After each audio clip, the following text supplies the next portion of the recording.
ঠকাবে আর কি যে করবে, আর পুরো যুদ্ধজাহাজ নিয়ে এসছে। পহেলগাঁওতে টেরোরিস্টদের আটকাতে পারে না, বাংলার লোক কি টেরোরিস্ট? দেখুন, প্রথমে যদি যে কোনো কেউ দেখেন তাহলে ঘাবড়েই যাবেন যে এটা কি নির্বাচনের প্রস্তুতি।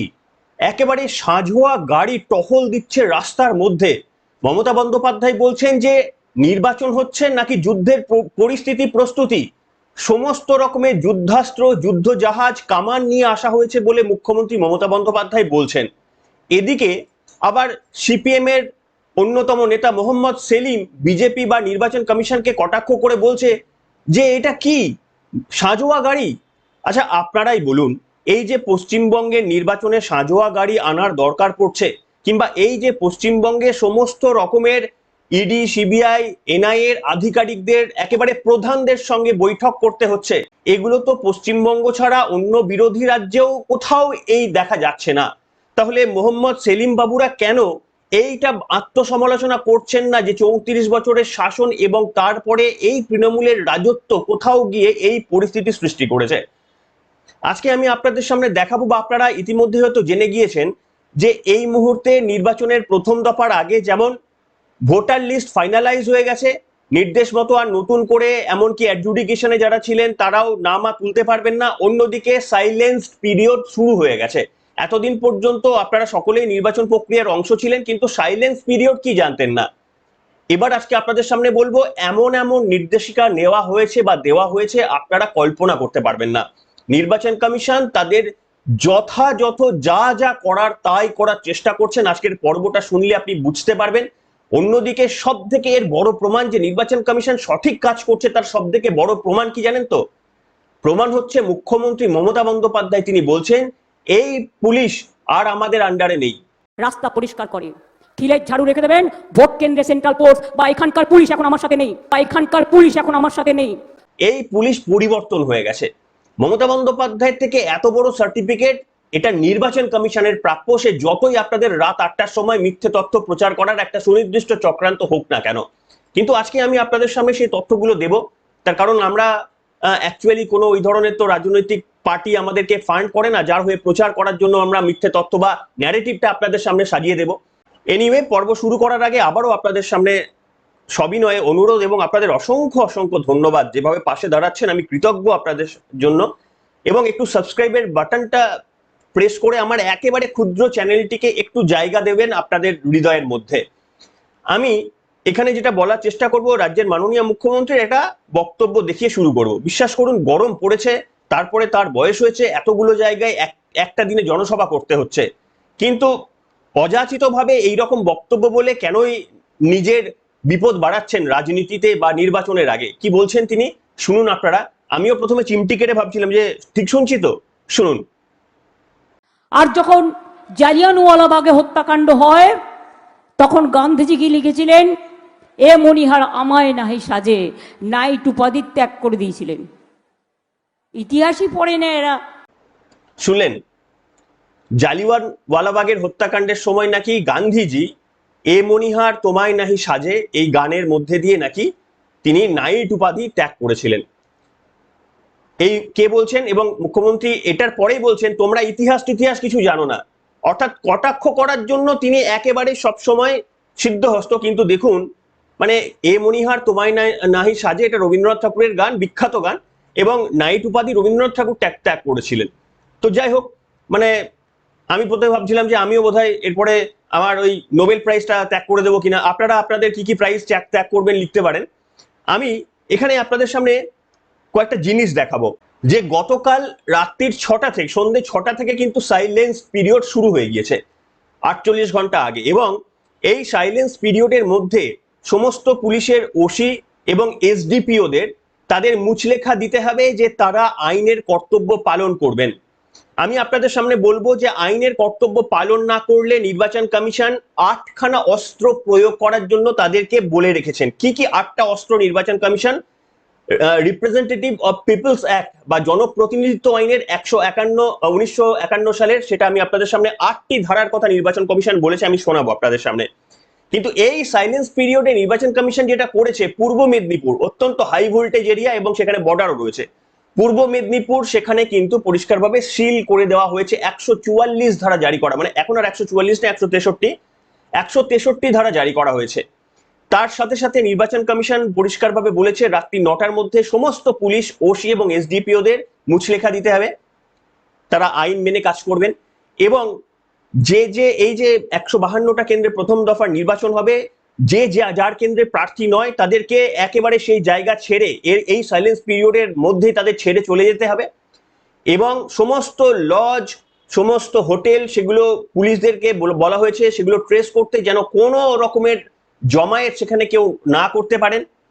এমনকি টিভির মধ্যে প্রচারেও যদি কেউ রাজনৈতিক প্রচার করেন তাহলে সেগুলোর ওপরও কিন্তু ব্যান লাগানো হয়েছে। যতটা করা সম্ভব তাদের ওপর করা হয়েছে। আর এইসব দেখেই কিনা জানি না রাজ্যের মাননীয় মুখ্যমন্ত্রী তিনি বলছেন পুলিশ তো আমাদের হাতে আর নেই, পুলিশ এখন বিজেপির হয়ে গেছে।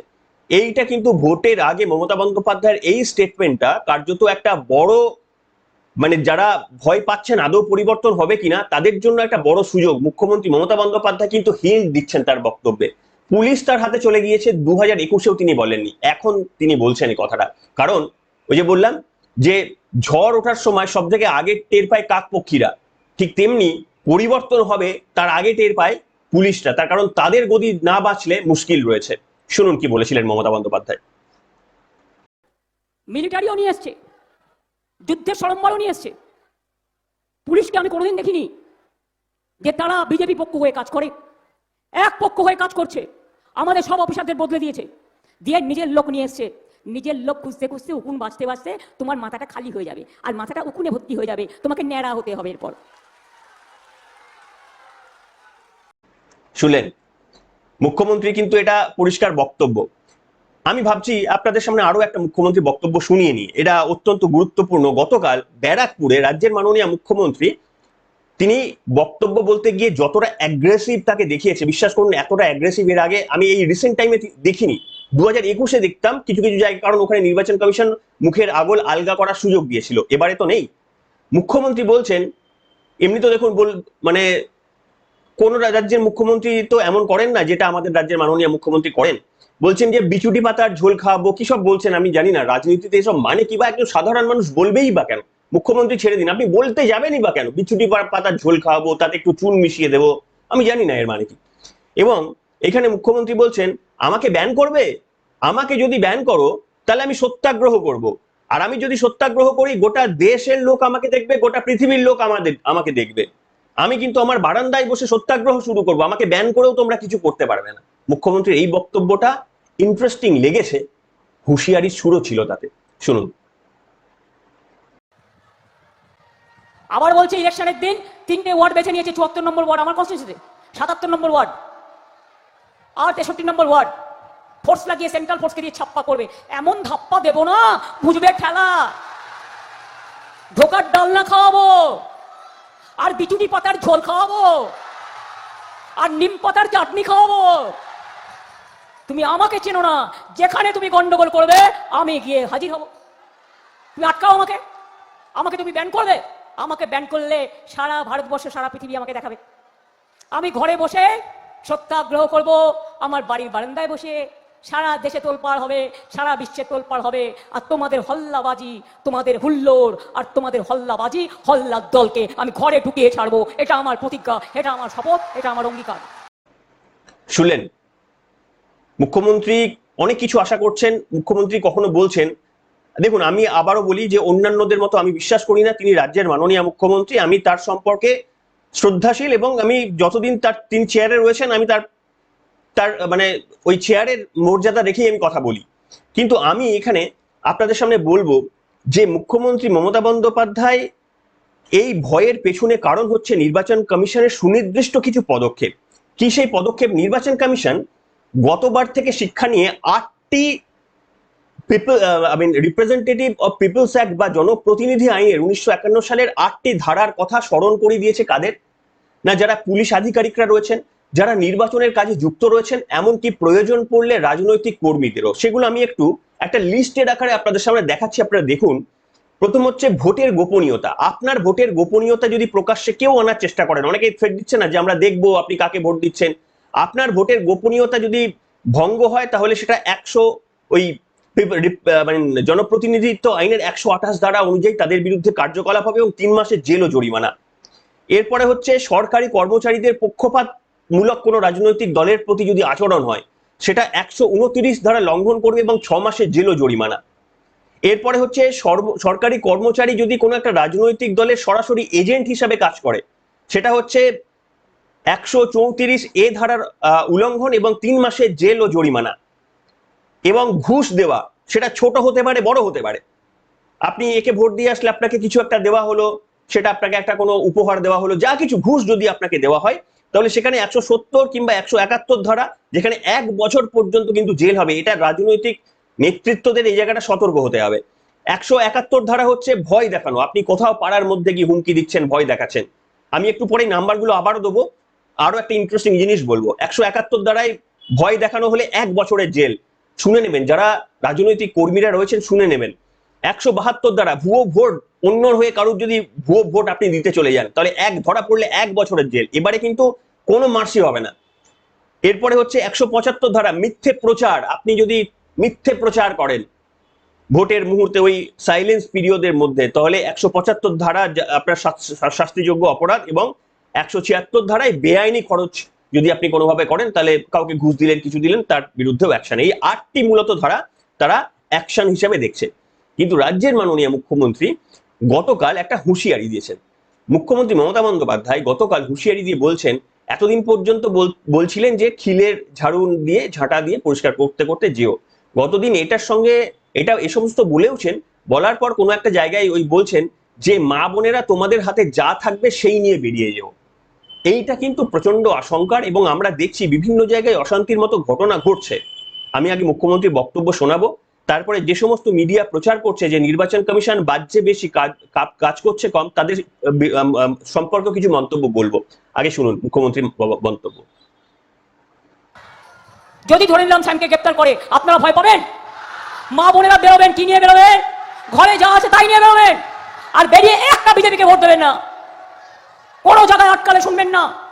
শুনলেন, এখানে কিন্তু মুখ্যমন্ত্রী ডাক গুড়গুড় কিছু করেননি, পরিষ্কার ভাবে বলেছেন হাতের কাছে যা আছে নিয়ে বেরিয়ে যাবে। এবং আমি দেখলাম এবারের নির্বাচনে এটাই প্রথমবার মুখ্যমন্ত্রী বললেন। হয়তো ভেতরেরটা তার মুখ ফসকে বেরিয়ে গেছে, ওই গান্ধীজি রবীন্দ্রনাথের মতোই হয়তো তার মুখ ফসকে বেরিয়ে যেতে পারে, কিন্তু এইটা তিনি বলে ঠিক করেননি। আমি জানি না নির্বাচন কমিশন কোনো পদক্ষেপ নেবেন কিনা, কিন্তু বক্তব্য হচ্ছে নির্বাচন কমিশন পদক্ষেপ নিক আর না নিক, এইটা কিন্তু মমতা বন্দ্যোপাধ্যায় জিতে গেলে কিন্তু এটা করবেন। মমতা বন্দ্যোপাধ্যায় পরিষ্কার, যেভাবে মমতা বন্দ্যোপাধ্যায়কে এবারে আটকানো হয়েছে, সাধারণ মানুষ হিসেবে আমরা নিশ্চিতভাবে ডেমোক্রেসিকে প্রতিষ্ঠা করতে চাই। সেখানে মমতা বন্দ্যোপাধ্যায়ের মতো রাজনৈতিক নেতৃত্বরা পশ্চিমবঙ্গকে যে তলানির মধ্যে নিয়ে গেছেন সেটাকে আটকানোটা জরুরি, কিন্তু মুখ্যমন্ত্রীর রেসপেক্টে তার জেতাটা জরুরি। তার জেতার অন্তরায় হয়ে যারা যারা দাঁড়িয়েছেন, মুখ্যমন্ত্রী সকলকে ক্ষীরের নাড়ু পাঠাবেন, একদম তিনি ওপেনলি বলছেন। এরপরেও যদি আমাদের ভারতবর্ষের কোনো মানে কি বলবো, এত হাইকোর্ট সুপ্রিম কোর্ট এই সমস্ত রয়েছেন, এরা যদি এই ক্ষীরের নাড়ুর মানে বুঝতে না পারেন তাহলে বিশ্বাস করুন এই দেশে গণতান্ত্রিক সংবিধানে থাকা আর সেটার ইমপ্লিমেন্টেশনের মধ্যে একটা বিশাল অন্তরায় রয়েছে। সেটা আমরা পরিষ্কারভাবে বুঝতে পেরেছি সৌজন্যে মমতা বন্দ্যোপাধ্যায় কিছু করুক না করুক, ভারতবর্ষের সমস্ত ইনস্টিটিউশন, সুপ্রিম কোর্ট হাইকোর্টের পর্যন্ত চোখটা খুলে দিয়ে যাচ্ছেন যে ভাই যদি আমরা চাই, মানে কোনো রাজনৈতিক নেতা চায়, তোমরা কেউ কিছু করতে পারো না। একবার ক্ষমতায় ফিরে আসলে যদি আমরা ওই মুখ্যমন্ত্রীর চেয়ার দখল করতে পারি, তোমরা যা কিছু বলতে পারো, তোমরা আদতে কিচ্ছু করতে পারো না। মুখ্যমন্ত্রী এই জায়গাটা খুব ভালোভাবে পরিষ্কারভাবে বুঝিয়ে দিয়েছেন, এবং বুঝিয়ে দিয়েছেন বলেই আশঙ্কা যে আজকে তৃণমূল চলে গিয়ে অন্য রাজনৈতিক দল আসলেও এই একই রকম পদক্ষেপ হলে, ধরুন ফর এক্সাম্পল আমরা ভাবছি বিজেপি আসলে সত্যি খুব ভালো হবে, আমরা এক্সপেক্ট করছি, কিন্তু ধরুন বুমেরাং হয়ে গেল, তর্কের খাতিরে ধরুন আবারও বিজেপি তৃণমূলের মতোই কাজ করতে শুরু করলো, তখনও আমরা আবার ধরুন 10 বছর পর আবারও আমরা আওয়াজ তুললাম, তখনও কিন্তু আমরা আটকাতে পারবো না। তার কারণ আমাদের এইটা প্রমাণ করে দিয়ে গেলেন মুখ্যমন্ত্রী মমতা বন্দ্যোপাধ্যায় হিসাবে যে যত কিছু করা হোক, এখানে আপনি একবার ক্ষমতায় চলে আসলে আপনার বিরুদ্ধে কিছুই হয় না, বা আপনাকে আটকানোর কোনো রাস্তা নেই আমাদের হাতে। আমার আইনের ওপর প্রচন্ড বিশ্বাস রয়েছে, কিন্তু আবার এটাও বিশ্বাস করেছি, রাজ্যবাসী হয়ে দেখেছি চোখের সামনে কি কি ঘটনা ঘটছে, আমরা দেখেছি কেন্দ্রীয় তদন্তকারী সংস্থার ভূমিকা। এইখানে আমি আপনাদের সামনে দেখুন একটা খবর না দেখালেই নয়, সেটা হচ্ছে রাজ্যপাল তিনি একটা তার কাজ করেছেন পরিষ্কারভাবে। তিনি RN রবি, তিনি ওই 24x7 তিনি একটা কল নাম্বার, মানে আপনি ফোন করতে পারবেন কোনো যে কোনো বিষয়ে, সারা রাত সারা দিন খোলা থাকবে। আমি নাম্বারগুলো দেখাচ্ছি, যখনই নাম্বারগুলো এখন থেকে সেভ করে রাখুন। আপনি ভাবছেন যে আপনার দরকার নেই, সবাই সেভ করে রাখুন, স্ক্রিনশটটা নিয়ে রাখুন, কিংবা আমার এটা কোথাও গিয়ে একটা স্ক্রিনশট নিয়ে বা খাতায় কলমে পজ করে লিখে রাখুন, দরকার পড়তে পারে। কার কখন দরকার পড়ে তো জানি না, লিখে রাখুন সবাই। এবং এর আগেও একটা নির্বাচন কমিশন নাম্বার দিয়েছিল, আমি চেষ্টা করব যদি পোস্ট এডিটিং এর সময় মনে থাকে আমি দেখাতে। নির্বাচন কমিশন নাম্বার এইগুলো লিখে রাখুন আপনাদের সামনে। এই ভিডিওটা যদি একটু পারেন একটু শেয়ার করবেন, তার কারণ পশ্চিমবঙ্গের নির্বাচনটাকে শান্তিপূর্ণ হতে হবে। আপনাদের খুব কাছের লোকের কাছে পাঠান এটা, এই অংশটা তারা দেখুক যে নির্বাচন কমিশন কি কি ব্যবস্থা করেছেন আমাদের জন্য। তো রাজ্যপাল সাহস জুগিয়েছেন, এই রাজ্য কোনো ইয়েতে পড়লে রাজ্যপালের সঙ্গে ডেফিনেটলি আমরা যোগাযোগ করতে পারি। এখানে একটা ইন্টারেস্টিং বিষয় আপনাদের সামনে আমি এবার দেখিয়ে নিই, সেটা হচ্ছে মাছ খাওয়া মাংস খাওয়া নিয়ে রাজনীতি হয় জানি না, মানে কি বিজেপি নাকি আসলে মাছ মাংস খেতে দেবে না, ডিম খেতে দেবে না। আবার বিজেপিও এদিকে এতটাই সিরিয়াসলি নিয়ে নিয়েছে যে তাদেরও প্রমাণ করতে হবে যে না মাছ মাংস খাওয়াবো। আরে ভাই, এটা মাছ মাংস খাওয়া বন্ধর কোনো ক্ষমতা রয়েছে কোনো রাজনৈতিক দলের? এইটুকু তো সাধারণ মানুষের জ্ঞান রয়েছে, ডেমোক্রেসিতে এটা হয় না, এটা কেউ করতে পারে না। যে বলছে এটা ওয়েস্ট অফ টাইম, আর যে এটাকে আবার বলছে না আমরা এটা করি না, তিনিও ওয়েস্ট অফ টাইম করছেন। মুখ্যমন্ত্রী কি বলেছেন, আর তারপরে দেখুন বিজেপি নেতা অনুরাগ ঠাকুর তিনি মাছ ভাত খেতে বসে পড়লেন, পশ্চিমবঙ্গের মানুষকে বোঝানোর চেষ্টা করলেন না তারা খেতে দেবেন। এই দুটোই ওয়েস্ট অফ টাইম। দেখুন, আমি বলি সাজিয়ে গুছিয়ে 10 টাকা পকেট থেকে বেরিয়ে ঝালমুড়ি খেয়েছো, মাছ ভাত খাবে নাকি একদিন? আমি রান্না করে দেবো, কথা দিচ্ছি।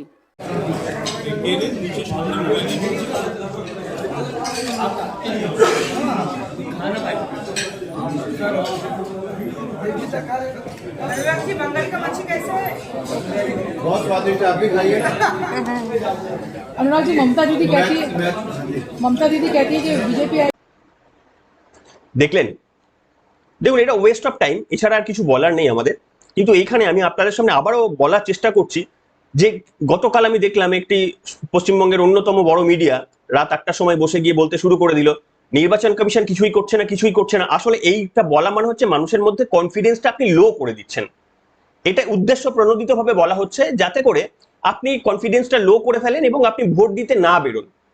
এইগুলো করবেন না, তার কারণ এই সমস্ত আমাদের এই যে গোটা পশ্চিমবঙ্গটা যে পৌঁছে গিয়েছে সেটা কিন্তু মমতা বন্দ্যোপাধ্যায় রাখার জন্য নয়। বাকিরা যদি পিঠের শিরদাঁড়াটা সোজা করে রাখতো এবং নীতি নৈতিকতার মুখোশের আড়ালে পয়সার বিজনেসটা যদি না করতেন না, তাহলে বিশ্বাস করুন, তাহলে কিন্তু পশ্চিমবঙ্গে একা কোনো একটা রাজনৈতিক দল এতটা নিচে নামাতে পারতেন না।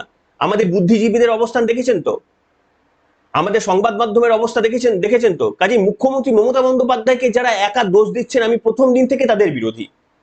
মুখ্যমন্ত্রী ভুল করতে পারেন, একটা রাজনৈতিক দল ভুল করতে পারেন, বাকিরা কি করছিল? মুখ্যমন্ত্রীরা বলেন একটা জায়গায় যে আমরা কয়লা চুরি করেছি, গরু চুরি করেছি, মেনে নিচ্ছি, তোমাদের বিএসএফ কি করছিল? আপনি বলুন এই কোয়েশ্চেনটা কি ভুল? আপনি বলুন আমাকে এই কোয়েশ্চেনটা কি ভুল? আপনি যতই বলুন বিএসএফ জায়গা দেয়নি, ওই একটা জায়গা থেকে পাচার হয়, যে জায়গায় বিএসএফ রয়েছে সেখান থেকে বেশি গরু পাচার হয়েছে। সেই জন্য মমতা বন্দ্যোপাধ্যায়কে একা দোষ দেওয়া যায় না। বাকিরা সমস্ত আমাদের দেশের যতগুলো বডি রয়েছে প্রত্যেকে এর জন্য রেসপন্সিবল। আমি রেসপন্সিবল, আপনি রেসপন্সিবল। পুলিশ তাদেরকে নির্দেশ দেওয়া হয়েছে যে 24 ঘন্টা পুলিশ আধিকারিকদের, নিচু তলার পুলিশরা মোটামুটি থানায় রাতে থাকেন, এবারে বলা হয়েছে আধিকারিকদেরও কিন্তু সকলকে লালবাজারের থেকে নির্দেশ এসেছে তাদের রাতে থাকতে হবে, পুলিশ আধিকারিকদেরও। এতদিন পর্যন্ত রেওয়াজ ছিল দু একজন নিচু মানে দু একজন আধিকারিক তারা রাতে রোটেশন ওয়াইজ থাকতেন, নির্বাচন চলাকালীন সকলকে থাকতে হবে। এবং এই কমিশন আসছে নগরপালের কাছ থেকে, পুলিশ কমিশনারের কাছ থেকে। এই কারণেই মুখ্যমন্ত্রী বলছেন যে পুলিশ আমার হাতে আর নেই। তো এইগুলো কিন্তু আপনাদের ওই সংবাদ মাধ্যম হাইলাইট করেন আপনাদের কনফিডেন্স বুস্ট করার জন্য। তাহলে আপনি কি আমাকে বলেন, আমাকে যদি প্রশ্ন করেন, আপনি বলছেন ভোটের দিন তো দেখুন, ভোটের দিন তো হবেই। গতকাল দিনহাটাতে হয়েছে, ভাঙড়ের চত্বরে ওই সমস্ত মাথা ভাঙা ভাত কোথায় সব এইসব জায়গায় হয়েছে। আমাকে আপনারা প্রশ্ন করবেন তখন, প্রলয়বাবু আপনি বললেন এত সাজোয়া গাড়ি এইটাই কি হলো, এ তো হবেই। আমিও আপনাদের বলছি, এটা কি জানেন না আপনারা? এটার জন্য কি ঘন্টাখানেকের আসর বসানোর প্রয়োজন পড়ে যে প্রথম পর্বের নির্বাচনে এবং দ্বিতীয় পর্বের নির্বাচনে বিক্ষিপ্ত কোনো ঘটনা ঘটবে? এটা আমরা জানি না। কিন্তু যেটা ঘটবে না সেটা হচ্ছে এই অবৈধ এত লোক ভুয়ো ভোটার যারা ছিলেন এতদিন, সংখ্যাটা প্রায় 80 লক্ষ, তারা এবারে কিন্তু ভোট দিতে পারবেন না। এটা ঘটবে না, এটা কিন্তু টিভি আপনাদের হাইলাইট করছে না। যেটা ঘটবে না, এতদিন পর্যন্ত নির্বাচনের সময় পুলিশ আধিকারিকদের সারা রাত থাকার নির্দেশ দেওয়া হতো না।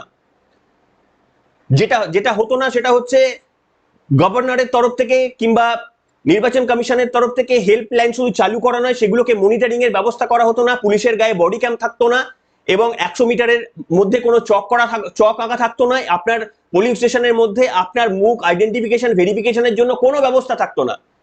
তাহলে আপনি আমাকে যদি বলেন যে 2-1টা বুথে বা 100টা বুথ 80,000-এর মধ্যে যদি 500টা বুথেও ঝামেলা হয়, তাহলেও কিন্তু ডেফিনেটলি এটা কিছু না কিছু তো পিওর রেজাল্ট আপনাকে দেবে না, কিন্তু যেটা দেবে সেটা হচ্ছে অন্যান্য বারের তুলনায় এবারে অনেকটা বেশি পিওর দেবে। আমরা এই তুল্যমূল্য আলোচনাটা করছি। তৃণমূল কংগ্রেসের এই আমলে কোনোদিন 100% পিওর এটা হতে পারে একটা সংবাদ মাধ্যম তারা জানে না, তারা আলোচনা করছে, সময় নষ্ট করছে, মানুষকে বিভ্রান্ত করছে, কনফিডেন্স লুজ করাচ্ছে। এই মুহূর্তে মানুষের কনফিডেন্স লুজ করাটা জরুরি নাকি নির্বাচন কমিশন কি কি ব্যবস্থা দিয়েছে সেইটা আপনাদের মধ্যে জানানোটা প্রয়োজন? এবং পশ্চিমবঙ্গের মানুষ কি দুর্বল? আপনি কি দুর্বল যে আপনি একেবারেই আপনাকে কেউ এসে পাড়ার নন্টে ফন্টে বললো ভোট দিতে যাবি না আর আপনি ঘর ঢুকে বললেন? এত দুর্বল নাকি আপনি? আপনার সাংবিধানিক অধিকার আপনি প্রয়োগ করতে যাবেন না? ওখানে যদি গুলি চলে খবর পাই যাবেন না? কিন্তু তা যদি না হয়, আপনি সিম্পলি একটা রাস্তার মধ্যে দিয়ে হেঁটে আপনার গণতান্ত্রিক অধিকার প্রয়োগ করবেন, হাসি মুখে যাবেন, প্রয়োগ করবেন, আপনাকে নিশ্চিত করা হচ্ছে, এত সিকিউরিটি দেওয়া হচ্ছে। তাহলে তো আপনাকে বলা হতো, এই সংবাদ মাধ্যমগুলো স্বাধীনতার সময় আপনাদের বলতো এই যাবেন না, ইংরেজরা বাইরে রয়েছে, গুলি করে দেবে, কেউ বেরোবেন না, ইংরেজরা কিন্তু রয়েছে, এরাই তো তাহলে প্রচার করতো। দেখুন, আপনাদের পূর্বপুরুষরা, আমাদের পূর্বপুরুষরা স্বাধীনতা করার জন্য কিন্তু তারা রাস্তায় নেমেছিলেন, প্রথমে নেমেছিলেন, কিন্তু স্বাধীনতা সংগ্রামীরা তাদের আওয়াজে কিন্তু সাধারণ মানুষও একটা সময় রাস্তায় নেমেছিলেন। আপনাদের রাস্তায় নামার কথা আমি বলছি না, কিন্তু ভোটাধিকার কার্ড প্রয়োগ করার জন্য এইটুকু সাহস পশ্চিমবঙ্গবাসী যদি 2011-ই মমতা বন্দ্যোপাধ্যায়ের সমর্থনে তৃণমূল সিপিএম এর রক্তচক্ষু উপেক্ষা করে করতে পারে, তাহলে এবারে মমতা বন্দ্যোপাধ্যায়ের রক্তচক্ষু উপেক্ষা করে কেন করতে পারবে না? এই প্রশ্নের উত্তর কি ওই ঘন্টাখানেকে উত্তর পাওয়া যায়? পাওয়া যাবে না, সেই উত্তর আমাদের চ্যানেলে পাওয়া যাবে। আপনাদের অসংখ্য ধন্যবাদ, পাশে থাকবেন এবং নিজের সাহস বজায় রেখে আইন মেনে, আইনের বাইরে গিয়ে নয়, নিজের অধিকারটা প্রয়োগ করুন, গর্বের সঙ্গে প্রয়োগ করুন, যাকে পছন্দ তাকে ভোট দিন। আপনি আপনাদের সকলকে মানে অসংখ্য ধন্যবাদ জানিয়ে পর্ব শেষ করছি। একটু সমর্থন করবেন, বক্তব্য ভালো লাগলে কমেন্ট করবেন, শেয়ার করবেন এবং একটু সাবস্ক্রাইবটা অনেকে করছেন না, ভুলে যাচ্ছেন, ইউটিউবের কারণে হয়তো পাবেন না এর পরের মেসেজগুলো, মানে ভিডিওগুলো আপনাদের কাছে যাবে না, একটু সাবস্ক্রাইবের বাটনটা প্রেস করে দেবেন।